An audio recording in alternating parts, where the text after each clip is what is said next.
এটা হিন্দুর বিবাহ আর মুসলমানের বিবাহের মধ্যে কোনো পার্থক্য নাই। আর আজকে আমাদের সমাজে কিছু হুজুররা আছে 500 টাকার বিনিময়ে গান বাজনাওয়ালা পরিবারের বিবাহ পড়াতে পারে।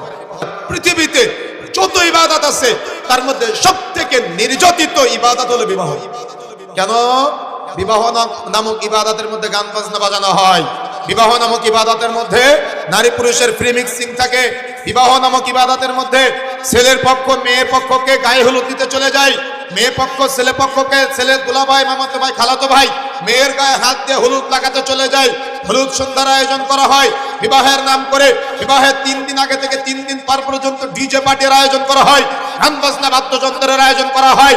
আর কিছু নির্লজ্জ হুজুর আছে 500 টাকার বিনিময়ে গান বাজনাওয়ালা বিবাহ পড়াতে যায়। এদের লজ্জাও নাই, শরমও নাই। যদি এই হুজুররা বিবাহ বন্ধ করতে পারত, যে বিবাহে গান বাজনা বাজবে এটা হিন্দুর বিবাহ আর মুসলমানের বিবাহের মধ্যে কোনো পার্থক্য নাই।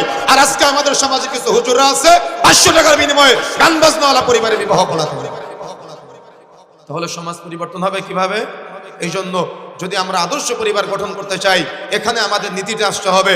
যেদিন বিবাহ হবে ওই দিন থেকে নীতিবান হতে হবে, ওই দিন থেকে আদর্শ পরিবার গঠনের জন্য প্রচেষ্টা চালাতে হবে। সুতরাং মাইকের আওয়াজ যতদূর যাচ্ছে, যুবক ভাই, বিবাহের সময় দিনদারিতাকে প্রায়োরিটি দিতে হবে। মনে রাখার চেষ্টা করবেন, একটা নারীর আপনি চাইলে গোপনেও যাচাই বাছাই করতে পারেন তার দিনদারিতা। বিবাহের ক্ষেত্রে ইসলামে অনুমতি আপনাকে দিয়েছে যাতে করে আপনি ঠকে না যান। সুতরাং যদি আপনি এখানে মূল্যায়ন করতে না পারেন তো আপনার সন্তান হবে, কিন্তু ওই সন্তান হবে চুলের মধ্যে সামনে এক কালার, পিছনে এক কালার, ডানে এক কালার, বামে এক কালার, টিকটকার সন্তান।